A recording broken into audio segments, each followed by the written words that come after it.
Hi friends, welcome to KGR kitchen. ఈరోజు నేను చేయబోయే రెసిపీ వచ్చి వంకాయతో మామిడికాయ మిల్ మేకర్ కర్రీ అండి. చాలా టేస్ట్గా ఉంటుంది. ఒకసారి ఈ విధంగా ట్రై చేయండి. చూడండి, వంకాయలు, మామిడికాయ, టమాటా, ఉల్లిపాయలు, పచ్చిమిర్చి, కొత్తిమీర, అలాగే వేడి నీళ్ళల్లో తీసి పక్కన పెట్టుకున్న మిల్ మేకరు, ఇవన్నీ ఇలా రెడీ చేసుకోవాలండి. ఇప్పుడు స్టవ్ ఆన్ చేసి కళాయి పెట్టుకుని సరిపడినంత ఆయిల్ వేసుకుని, ఆయిల్ హీట్ అయిన తర్వాత మిల్ మేకర్ వేసుకుని ఎర్రగా వేగే వరకు వేయించుకుని ప్లేట్లోకి తీసుకుని పక్కన పెట్టుకోవాలండి. ఆ వీడియో కట్ అయిపోయింది. అదే ఆయిల్లో కట్ చేసి పెట్టుకున్న ఉల్లిపాయలు, పచ్చిమిర్చి, కరివేపాకు వేసుకుని వేయించాలండి. ఆ వేగుతూ ఉండగా 5-6 వెల్లుల్లిపాయలు కూడా వేసుకోవాలి. ఉల్లిపాయలు ఎర్రగా వేగిన తర్వాత కట్ చేసి పెట్టుకున్న వంకాయలు కూడా వేసుకోవాలి. ఇప్పుడు కొంచెం పావు టీ స్పూన్ పసుపు, 2 స్పూన్లు సాల్ట్ వేసుకోవాలి.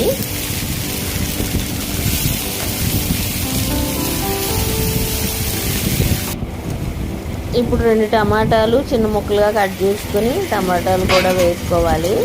టమాటాలు, వంకాయలు మగ్గే వరకు 2 నిమిషాలు మగ్గిన తర్వాత 2 స్పూన్లు కారం వేసుకోవాలి.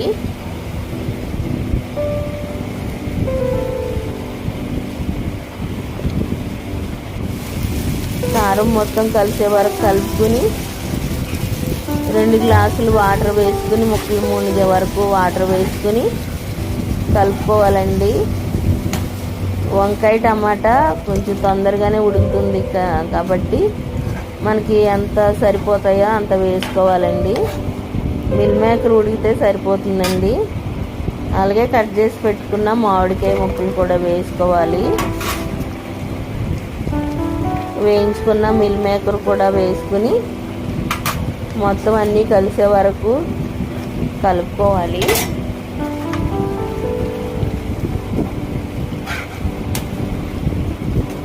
కలిసిన తర్వాత మూత పెట్టి ఒక 5-6 నిమిషాలు ఉడికించాలండి. ఆయిల్ పైకి వచ్చే వరకు మనం ఉడికించుకుని రెడీ చేసుకోవడమేనండి. అంతే ఫ్రెండ్స్, చాలా టేస్ట్గా ఉంటుందండి. ఈ కర్రీని మనం రైస్లోకి కానీ, చపాతీలోకి కానీ, పుల్కాల్లోకి కానీ వేసుకుని తింటే చాలా టేస్ట్గా ఉంటుందండి. ఇప్పుడు ఇలా దగ్గర పడిన తర్వాత కొంచెం కొత్తిమీర వేసుకోవాలి.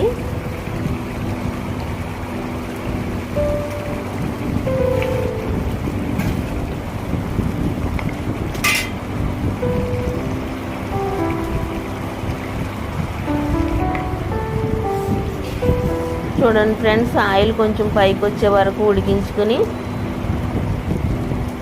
Stove off చేసుకోవడమేనండి. అంతే ఫ్రెండ్స్, ఒకసారి మీరు కూడా ఈ విధంగా ట్రై చేసి చూడండి. చాలా టేస్ట్గా ఉంటుందండి. నా వీడియో కనుక మీకు నచ్చినట్లయితే లైక్ చేయండి, షేర్ చేయండి, సబ్స్క్రైబ్ చేయండి. అంతే ఫ్రెండ్స్, థ్యాంక్ యూ ఫ్రెండ్స్.